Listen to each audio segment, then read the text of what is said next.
Friends, I'm very happy to share my thoughts about calorie requirements in critical illness and to discuss how much is enough to avoid overfeeding and underfeeding. First, let's discuss about what are the sources of calories.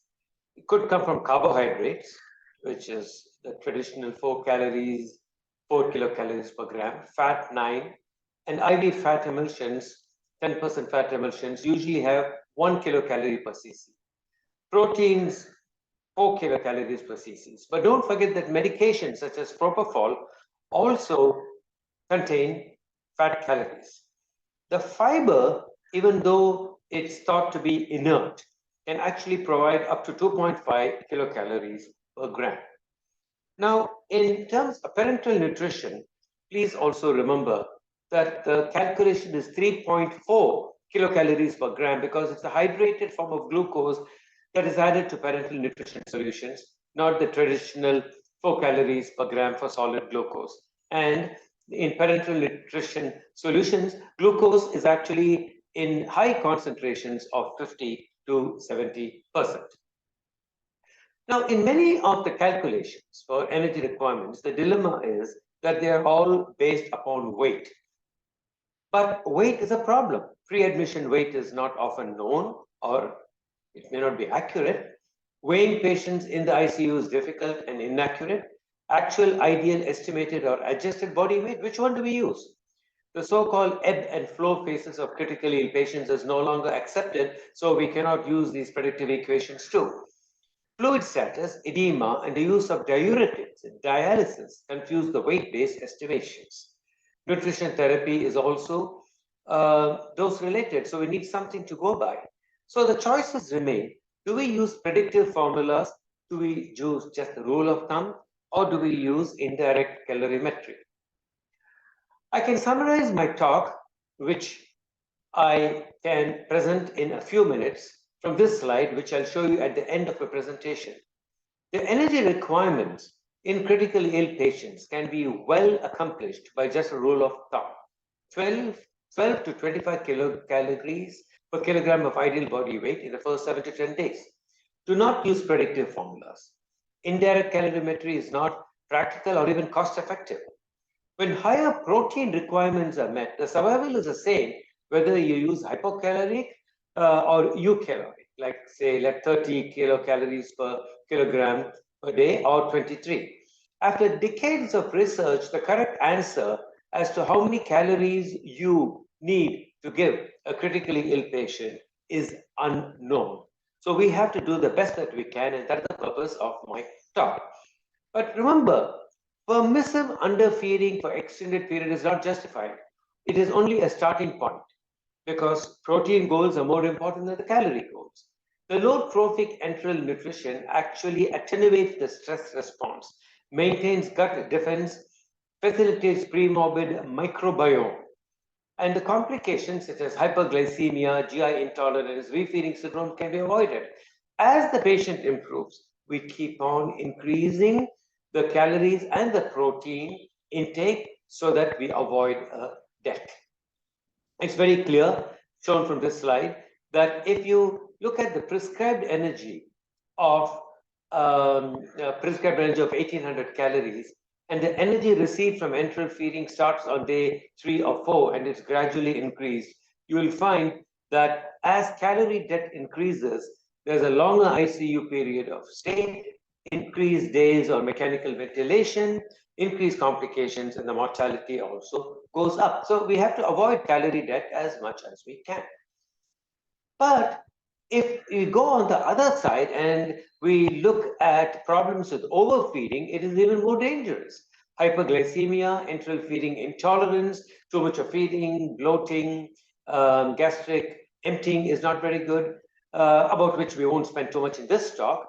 Refeeding syndrome, hepatic steatosis, and possible effects on respiratory quotient. These are some of the points of problems of overfeeding, which I'm going to discuss with you. Now, in excess calories, when we give either enterally or parenterally, hyperglycemia is inevitably a problem. And increase in calorie intake aggravates the stress-induced hyperglycemia in both non-diabetics and diabetics. The glycation of collagen affects wound healing. Glycation of globulins and albumin have deleterious effects on the body. Interference with functions of platelets, lymphocytes, and neutrophils, QT prolongation, osmotic demyelination syndrome, and increased wound and systemic infections, especially fungal infections. In parenteral nutrition, especially, it is very dangerous to give too much of calories because the complications of any kind, like septicemia, acute renal failure, cardiac, and death, increases when parenteral nutrition is given and glucose levels are not monitored. In addition to phagocytic dysfunction, impaired leukocyte chemotaxis, and an increased inflammatory cytokines. Refeeding syndrome was described many years ago. A little nutrition is good, but too much is bad. And it was described many decades ago as a syndrome in a chronically malnourished individual on nutrition therapy, resulting in fluid and electrolyte imbalances, metabolic derangements, GI and cardiorespiratory dysfunction with significant morbidity and mortality, but it is preventable. A few things have changed of late. A patient does not have to be chronically malnourished, even though the risk is higher. Even in acute malnutrition, this can happen. And in 2020, the American Society for Parenteral Nutrition redefined refeeding syndrome. Whenever you have a decrease of greater than 10% of serum levels of at least one of the following electrolytes, potassium, magnesium, and or phosphorus, and or any organ dysfunction because of the above, manifestations of thiamine deficiency, that patient qualifies as being suffering from refeeding syndrome. When you give too many calories, again, we have myosteatosis with parenteral nutrition calories. What happens is we want to give parenteral nutrition to prevent sarcopenia, to replete the muscle. But what actually happens is when parenteral nutrition is given with or without exercise, what happens is more fat is accumulated in the muscle, and it is actually not protein. So I hope I've convinced you that giving too many calories is dangerous. In addition to that, you can have hepatic steatosis and also cholestasis. It occurs both with parenteral and enteral nutrition, especially when it is continuous. When you give continuous feeding, glucose levels are high, therefore insulin levels are high, therefore fat gets deposited in the liver. And this, of course, can be due to other mechanisms in parenteral nutrition, such as bacterial overgrowth or the composition of fat emulsions. But what can happen is when continuous enteral or parenteral nutrition is given, you can have irreversible damage to hepatocytes. Hypercarbia can occur because of too many calories. As you know, the respiratory quotient for glucose is 1, O2 divided by CO2. But when too much of glucose is given, after conversion to glycogen in muscle and liver, it is stored as fat. Lipogenesis has an RQ of over 2. Too much carbon dioxide is produced. But this occurs only when very high carbohydrate calories are administered, which is not the current practice. You need to give almost 3,000 kilocalories as glucose in 24 hours in a 70 kilogram person. And that is the reason why pulmonary formulas are no longer recommended. Now, there is a discrepancy between body mass index, actual or ideal body weight, as shown in these two diagrams. The spots that you see there compared to the 65% of resting energy expenditure as determined by indirect calorimetry, and compared to the ideal body weight or actual body weight, as seen on the left graph, is completely scattered. That means there is no connection between body mass index on the one hand and body weight on the other, and energy expenditure. So using weight becomes an absolute problem. Then you look at predictive equations. Not only do predictive equations depend upon weight, but the equations are counterintuitive because you have wide fluctuations day to day. And the weight is maybe inaccurate because some of the medications that we give the patient also may affect the predictive equations. Beta blockers, neuromuscular blocking agents, sedation, and analgesia. Weight In addition to weight, predictive equations are inaccurate because of age-related issues and genetic differences between different ethnic groups. Here is a study which compared 23 predictive equations, and they compared 11 fixed weight-based factors such as 25 calories per kilogram per day, and compared that with indirect calorimetry, plus or minus 10%. The overall accuracy was only 40%. Therefore, now folks have said, let's use indirect calorimetry. There is no doubt this is the only true means to obtain calorie requirements. It's considered the gold standard. And you can have a certain goal for nutrition therapy. The question is it practical and cost effective? Is it applicable globally? It is no doubt that use of indirect calorimetry will increase in future.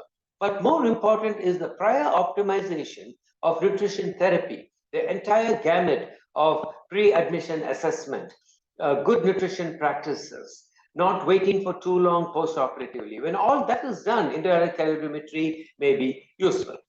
Now, in a survey of about 420 nutrition support teams in the USA, where indirect calorimetry is very rarely used, 40% did not use, and those that did used only less than 10 a month.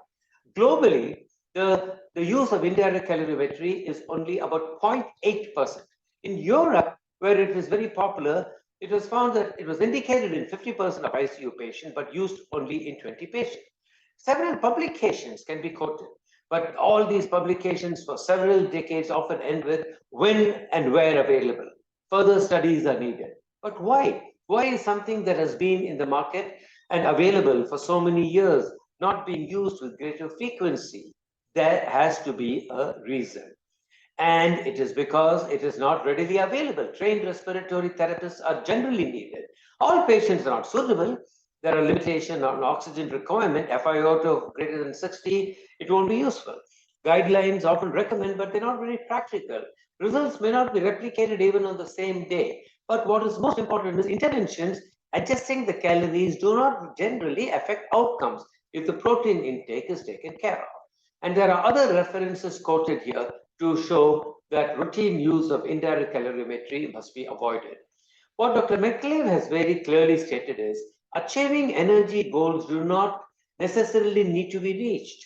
It is not needed. Benefits are seen even with 50 or 80% of goal, and therefore this obviates the need for gold standards. Now, certainly, IC is useful to sensitize physicians to teach them that nutrition is also dose related. If patients fail to improve major burns, large surgical wounds, sarcopenia, anasarca, extremes of weight, low BMI and high BMI, possibly in COVID, but it is not something that should be universally insisted upon.